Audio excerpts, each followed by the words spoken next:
Today the NEET class 32.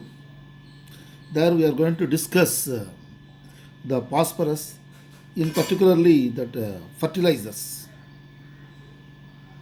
Fertilizers. One question they have asked here.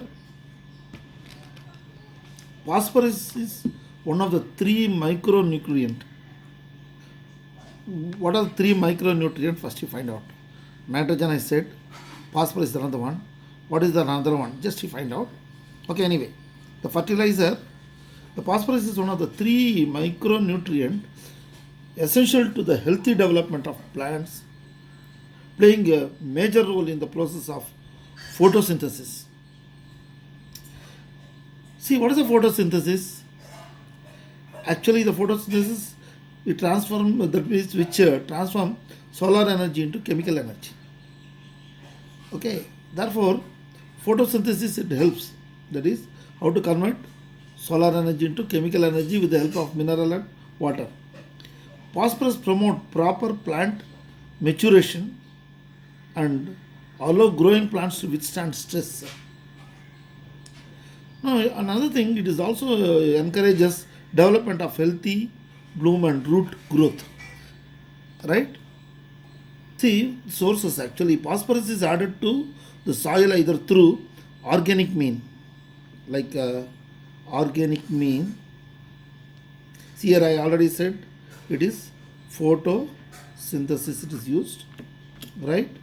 And here, phosphorus is added to the soil through organic mean, such as animal manure, compost, bone meal, and sewage sludge, or phosphate in commercial fertilizers product. Commercial fertilizer only I am going to do today. That one. And rock phosphate is used for manufacturing of this commercial fertilizer. The phosphate product commercially available include superphosphate and polyphosphates and all. Now here superphosphate we discuss today. I have taken the how it looks superphosphate of phosphate for plants. It is superphosphate of lime. It looks like this, like surf powder only. Okay. Now see superphosphate of lime. When you see they asked write the formula for superphosphate of lime.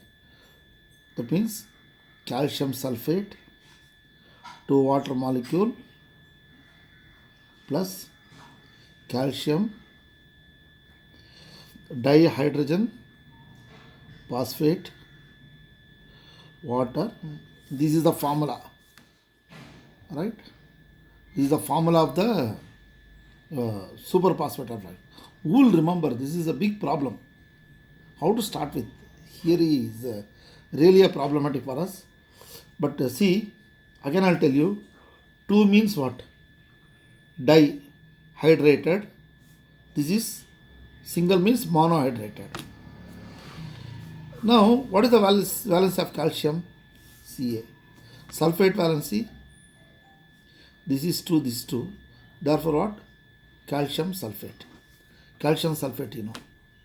Now, phosphate, what is the formula for phosphate? 3 valency. This is called phosphate. Now I added 2 hydrogen. This is, that means 2 positive charges added to this. This is called, how to read this? Dihydrogen phosphate. It's called, now what? How to read this? Dihydrogen phosphate. Monohydrate. Therefore, they have given 4 choice. What is the correct name? Out of correct choice, I'll write it now. Calcium sulfate calcium sulfate dihydrate and calcium dihydrogen phosphate monohydrate. See, this they given choice A, B, C, and D. Now, if you have done already, you have worked out already, then you'll know the exact thing you can identify. They want to test you whether you have read the lesson properly or not. That is the only thing. Therefore, the NEET is only for the students who are not what is the clever students or intelligent students, hard-working students. Students who are regular, the habit of studying, and sincere students only they'll get through. Therefore, this is superphosphate of lime. They have asked. Now, how to manufacture? What is the manufacturing? See, a powder rock phosphate you take it. What is calcium phosphate? Calcium valence is 2. Phosphate valence is 3. You know, phosphate valence. This is called, what is the name other name of calcium phosphate? Apatite. Appetite means not hungry. No, appetite. This means a rock. This is also called rock phosphate. It's called. Therefore, powder. You powder it. The powder apatite is mixed with this. It is mixed with 70% of sulfuric acid in a cast iron. That means container, right? You put it here, cast iron mixture. This is also cast mixture. Now what? Stir it for 5 minutes. Nicely stir it. Right? How you make what, gum or porridge or something? Just stir it for 5 minutes. Then it is allowed to stand. That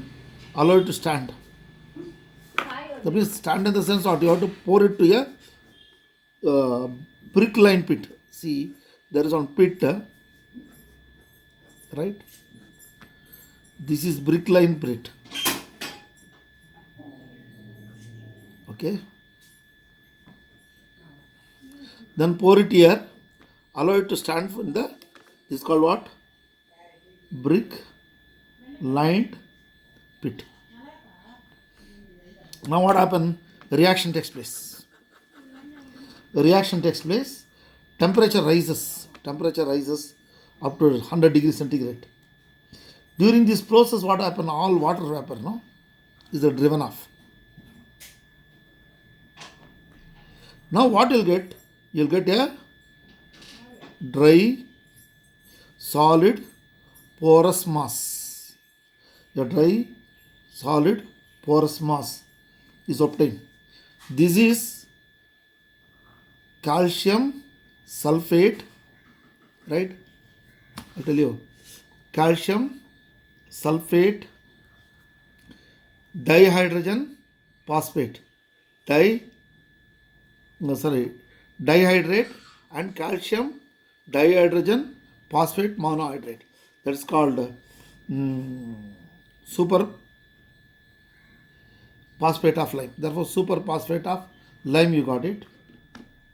It is porous, remember. Porous. Then what you write? Powder it.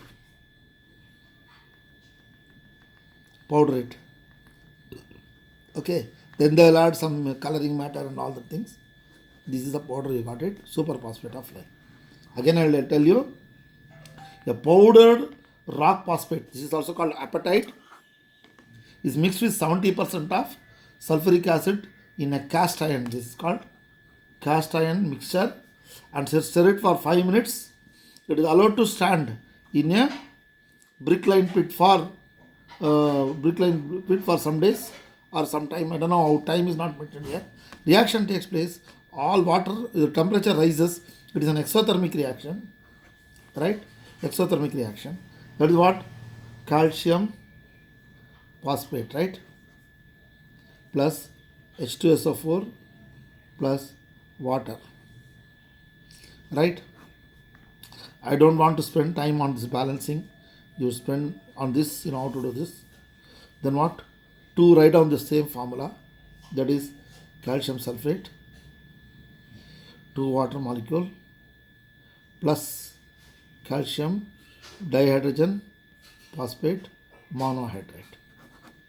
This is called superphosphate of lime. Now the water is driven off a solid, what is that? A solid dry porous monstrous protein. It is dug out and powdered and stored, right?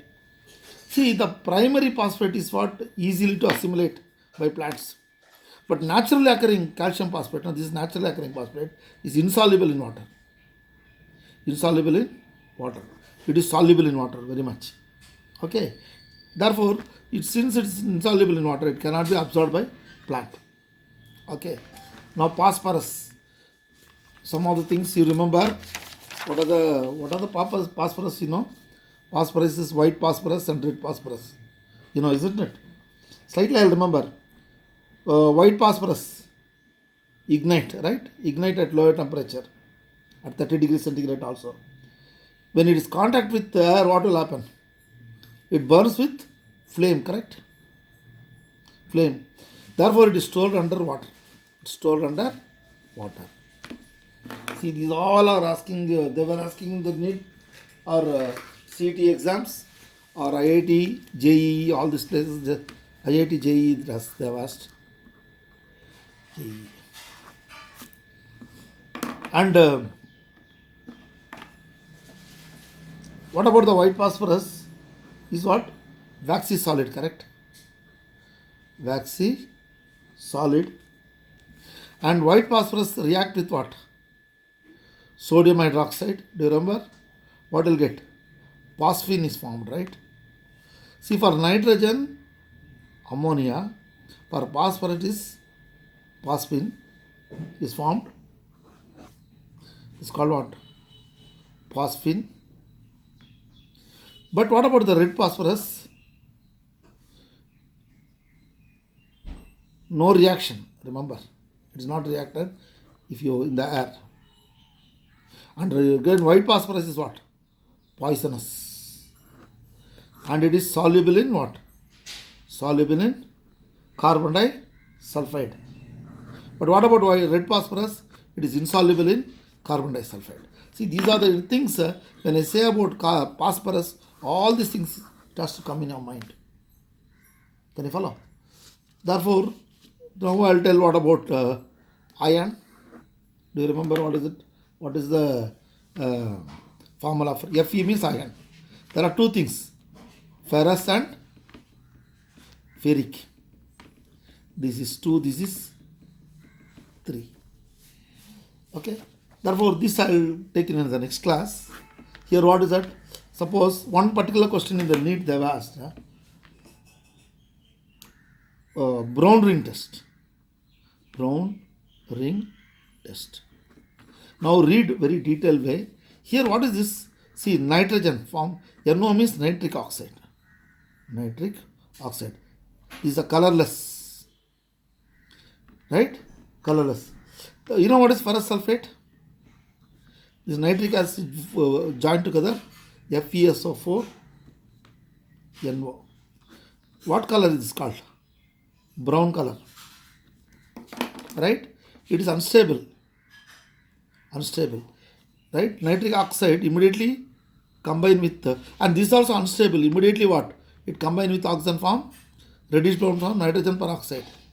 You know this. But nitric oxide is a colorless. Immediately attacks the ferrous sulfate. You will get brown color. Brown color. This is the basis of brown ring test. If you shake it, what will happen? In a tape, it will again what? Give back to the ferrous sulfate and nitric oxide. How to write it is FeSO4 plus NO gives what? FeSO4 dot NO. This is called nitrosoferrous sulfate. It is a brown color. If you shake it, what will happen? If you shake, heat produces, it dissociates into this one. Then immediately it combines with oxygen form nitrogen peroxide. This is the basis of brown ring test. We'll do in the next class. Thank you.